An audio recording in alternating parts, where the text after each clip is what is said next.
نحمده ونصلي على رسوله الكريم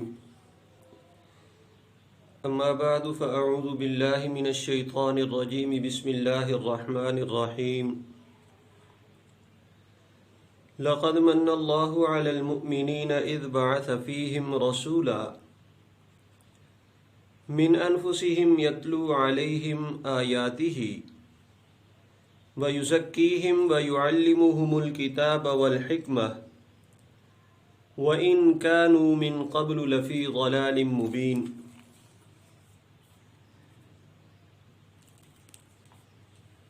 قرآن پاک کے پارہ نمبر 4 سورہ آل عمران کی آیت نمبر 164 میں اللہ رب العزت ارشاد فرماتے ہیں، اللہ نے اہل ایمان پر احسان فرمایا کہ ان کے درمیان انہی میں سے ایک پیغمبر کو مبعوث فرمایا جو ان کے سامنے کتاب الہی کی آیات سناتا ہے، ان کا تزکیہ کرتا ہے اور انہیں کتاب و حکمت کی تعلیم دیتا ہے، اگرچہ وہ اس سے پہلے کھلی گمراہی میں تھے۔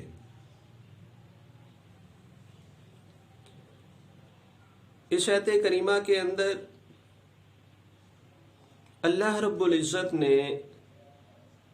جہاں پہ آپ صلی اللہ علیہ وسلم کا مقصد بعثت بیان فرمایا ہے، وہیں پہ علم و حکمت کی اہمیت کو بھی واضح کیا ہے۔ مقاصد نبوت کے یہی وہ عناصر اربع ہیں جن کے ذریعے یہ عظیم اسلامی انقلاب رونما ہوا اور حضرت محمد رسول اللہ صلی اللہ علیہ وسلم کی آمد سے انسانیت کے خزاں رسیدہ چمن میں بہار آئی۔ عزیزان من، علم حاصل کرنا ہر انسان کی بنیادی ضرورت ہے، خواہ وہ مرد ہو یا عورت ہو، خواہ وہ بچہ ہو، جوان ہو یا بوڑھا ہو، امیر ہو یا غریب ہو۔ تعلیم ہی ایک ایسا ہتھیار ہے جو انسان اور حیوان میں فرق پیدا کرتا ہے، یہی انسان کی فضیلت و شرف کا معیار ہے۔ اسی وجہ سے حجت الاسلام امام غزالی رحمہ اللہ تعالی نے اپنی مشہور زمانہ تصنیف احیاء العلوم میں اس کے مقدمہ کے اندر بڑی خوبصورتی کے ساتھ اس بات کی وضاحت فرمائی۔ وہ کہتے ہیں کہ انسان اپنی اسی خصوصیت و شناخت کی وجہ سے انسان ہے، اور یہ علم ہی اس کا معیار شرافت ہے، اس کا معیار فضیلت جسمانی قوت نہیں۔ اس لحاظ سے تو اونٹ اس سے بھی کہیں زیادہ طاقتور ہے۔ نہ انسان کا معیار اور اس کی شرافت دیو قامت ہونا ہے، اس لیے کہ اس سے بڑے قد کا مالک ہاتھی دنیا کے شاہکار کے طور پہ موجود ہے، اور نہ ہی اس کا معیار فضیلت شجاعت و بہادری ہے، کیونکہ جنگلوں میں بسنے اور رہنے والے کئی درندے مثال کے طور پہ شیر اور چیتے جیسے جانور اس سے کہیں زیادہ شجاع و بہادری میں مشہور ہیں۔ تو مختصراً انسان کی فضیلت کا اور شرافت کا معیار اگر ہے تو وہ صرف و صرف علم میں ہے، اور اس بات کی تائید میں بے شمار قرآنی آیات و احادیث موجود ہیں۔ مثلا قرآن پاک کے اندر اللہ رب العزت ارشاد فرماتے ہیں، هل يستوي الذين يعلمون والذين لا يعلمون، کیا تم جاننے والے اور نہ جاننے والے کو برابر سمجھتے ہو؟ اللہ رب العزت سوالیہ انداز میں یہ گفتگو فرما رہے ہیں، جس کا مقصد یہ ہے کہ اللہ رب العزت یہ بتانا چاہتے ہیں کہ عالم اور جاہل برابر نہیں ہو سکتے۔ ایسے ہی آپ صلی اللہ علیہ وسلم کا ارشاد گرامی کہ طلب العلم فریضۃ علی کل مسلم او مسلمۃ، اس بات کی اہمیت کو اجاگر کرنے کے لیے اور سمجھنے کے لیے کافی ہے کہ اللہ کے نبی صلی اللہ علیہ وسلم کے نزدیک علم کی کس حد تک اہمیت تھی کہ بعض ایسی ضروری چیزیں جنہیں اللہ کے نبی صلی اللہ علیہ وسلم نے انسانیت کی شرافت اور اس کی فضیلت کو نمایاں کرنے کے لیے ضروری سمجھا، تو ان کے متعلق آپ صلی اللہ علیہ وسلم نے فرمایا طلب العلم فریضہ، کہ علم کا حاصل کرنا ہر مسلمان مرد اور عورت پر فرض ہے۔ مثلا وضو کے مسائل، پاکی اور ناپاکی کے مسائل، نماز، روزہ، حج، زکوٰۃ کے بنیادی اور ضروری مسائل، یعنی علماء نے اس حدیث کی تشریح میں یہ بات لکھی ہے کہ اس حد تک انسان کا حلال، حرام، جائز اور ناجائز کے مسائل سے واقف ہونا ضروری ہے کہ جس کے اوپر زندگی کا دار و مدار ہے۔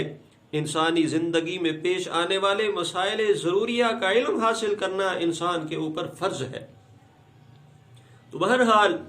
آپ صلی اللہ علیہ وسلم نے اس بات کی اہمیت کو بتا دیا کہ جب تک کوئی انسان علم کے ساتھ نہیں جڑ جاتا تب تک وہ اس دنیاوی زندگی میں کامیاب زندگی نہیں گزار سکتا۔ لیکن اس کا ہرگز یہ مطلب بھی نہیں کہ علم کو صرف قرآن و سنت تک ہی اللہ اور اس کے رسول نے محدود کر دیا ہے۔ یہ تو وہ علم ہے۔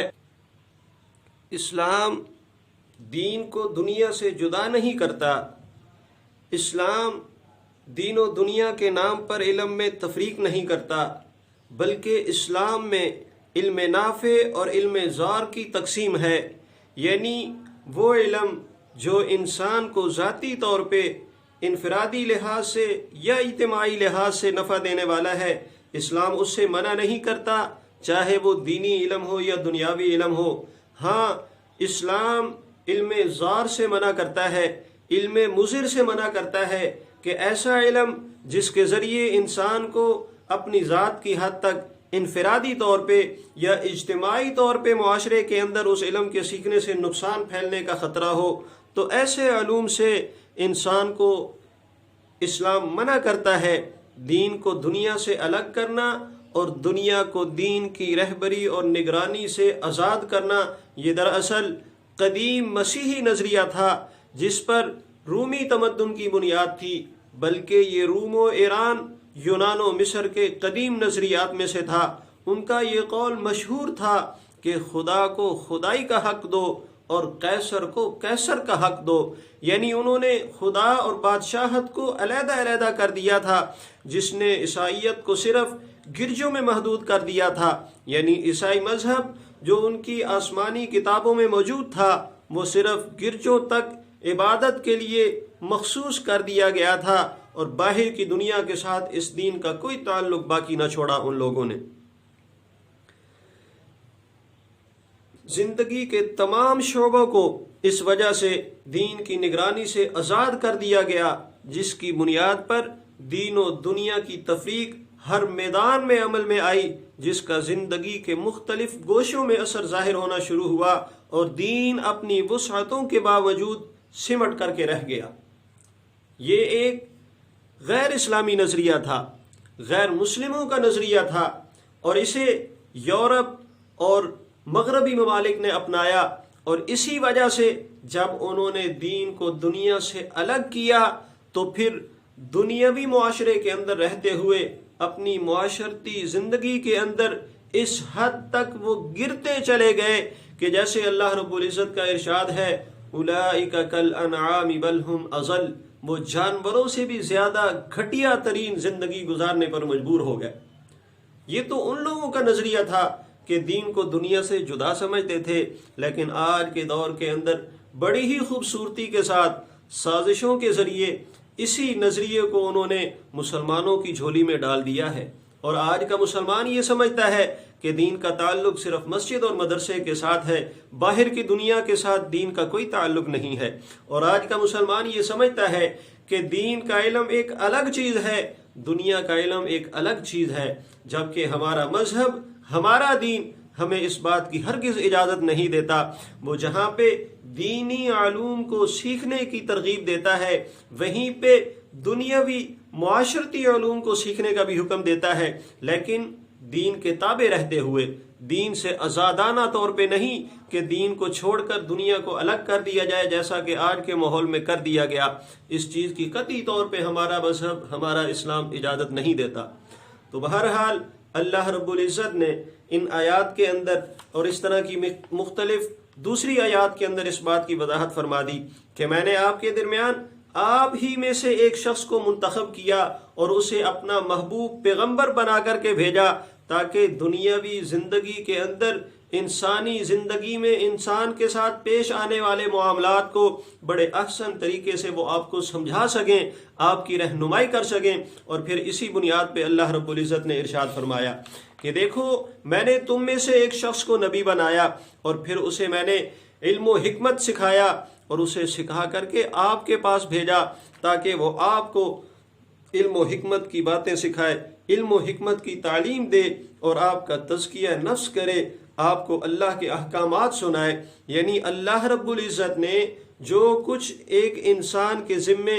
ذمہ داری لگائی ہے، یہ پیغمبر تمہیں اپنی اس ذمہ داری سے آگاہ کرے۔ تو اس کے اندر دینی علوم بھی آ جاتے ہیں اور دنیاوی علوم بھی آ جاتے ہیں۔ ظاہر ہے معاشرے کے اندر رہتے ہوئے انسان کو مختلف حالات کا سامنا کرنا ہوتا ہے، تو ان حالات کا سامنا کرنے کے لیے جب اس کے پاس علم ہوگا اور قرآن و سنت کی بنیاد اس کے پاس موجود ہوگی، تو وہ دنیا کے کسی موڑ پہ بھی کبھی کسی گمراہی کے گڑھے میں